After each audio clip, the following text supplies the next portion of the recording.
Is Facebook marketing effective? That's what we're going to get into in today's video.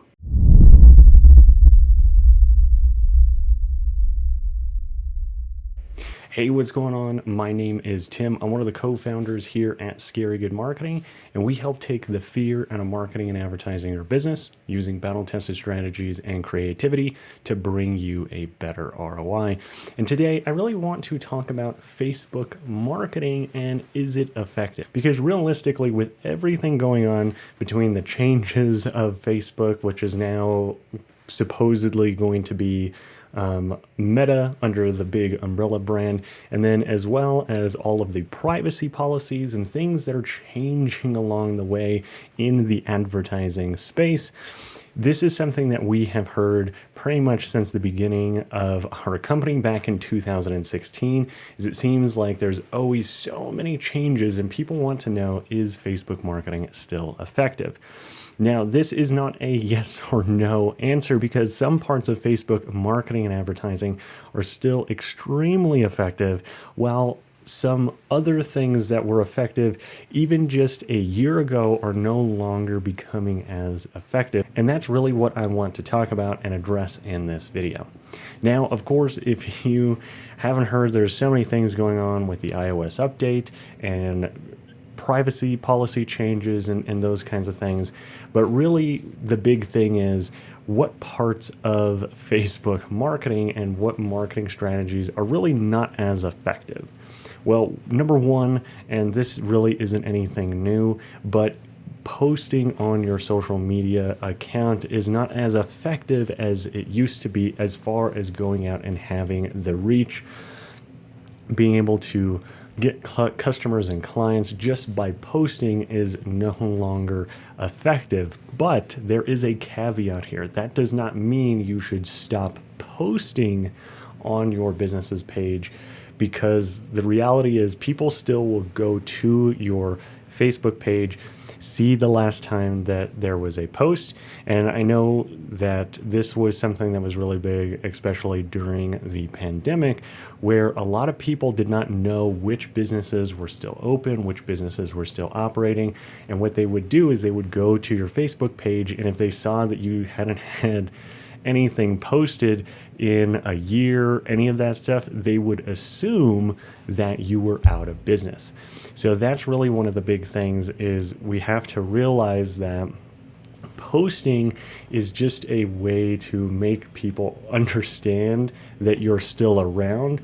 But as far as a marketing strategy when it comes to acquiring customers, it's really not going to work hardly at all in that grand scheme of things. So the other really big thing with Facebook is a lot of people are talking about how ads just aren't working as well as they used to.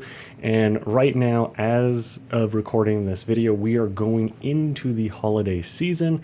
And just like anything during the holidays, advertising becomes more expensive, especially if you have a business, a brand that relies on holiday sales, right? For some of our clients, the holiday time is actually their slow season. So they really just pull back on the amount of advertising they do because their products are not necessarily suited for the holiday season.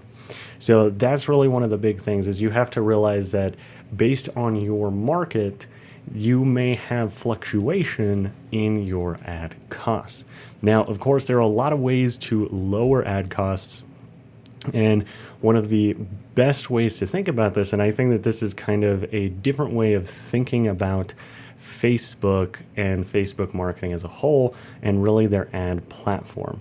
Now, I don't just look at Facebook as a advertising platform, a marketing platform, any of that. I really look at it as a way for us to quickly and rapidly collect micro data that allows us to make better decisions when it comes to the kinds of messaging, the kinds of ads, and the things like that.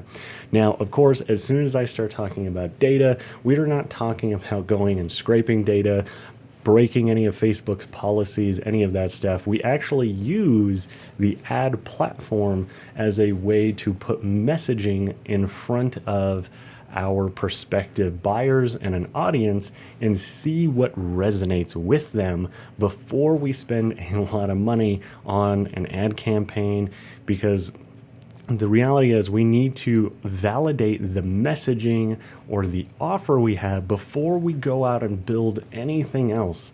And Facebook ads allow us to do that very quickly because we can put it in front of an audience, and based on key metrics that we have, we can determine with very low ad budgets, as low as $5 a day up to $25, even sometimes $100 a day.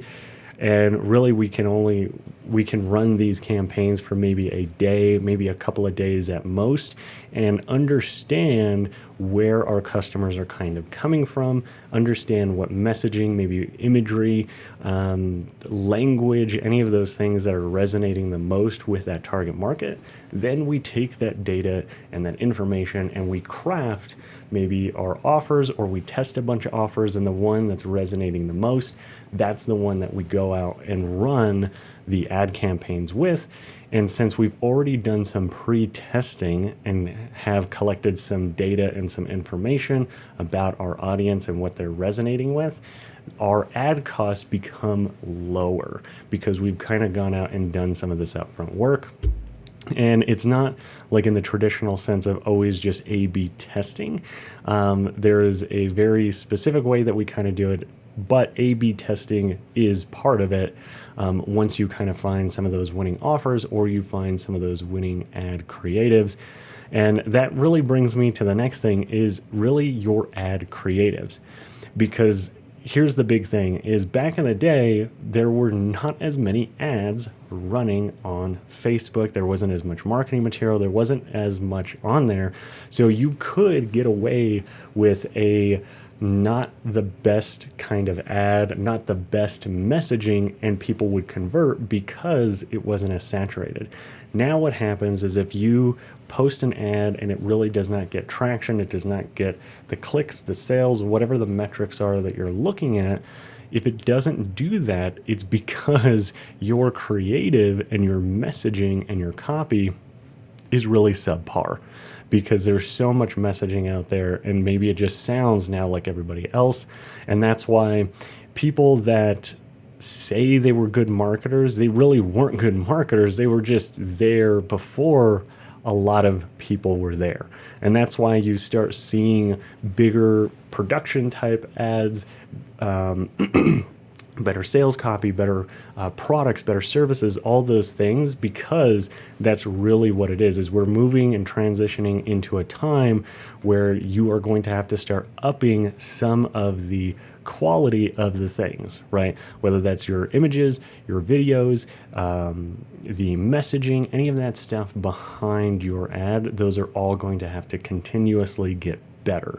The things that worked a few years ago are really not going to be working as effectively.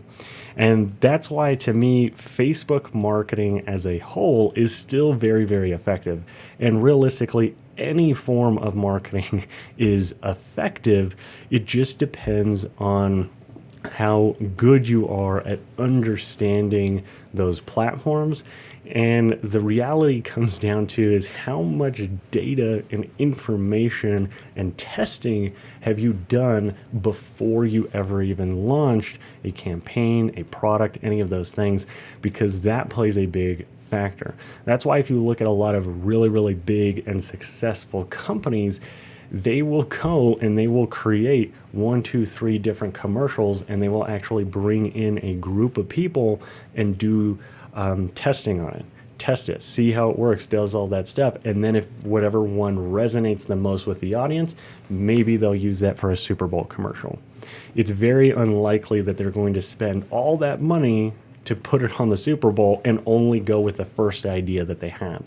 They're doing testing, they're collecting the data, they're understanding what is the market wants right then and there. That way they have a more likelihood of success when it actually comes to doing those things. And yes, does it cost money to collect data? Does it cost money to test these things? Yes, it does.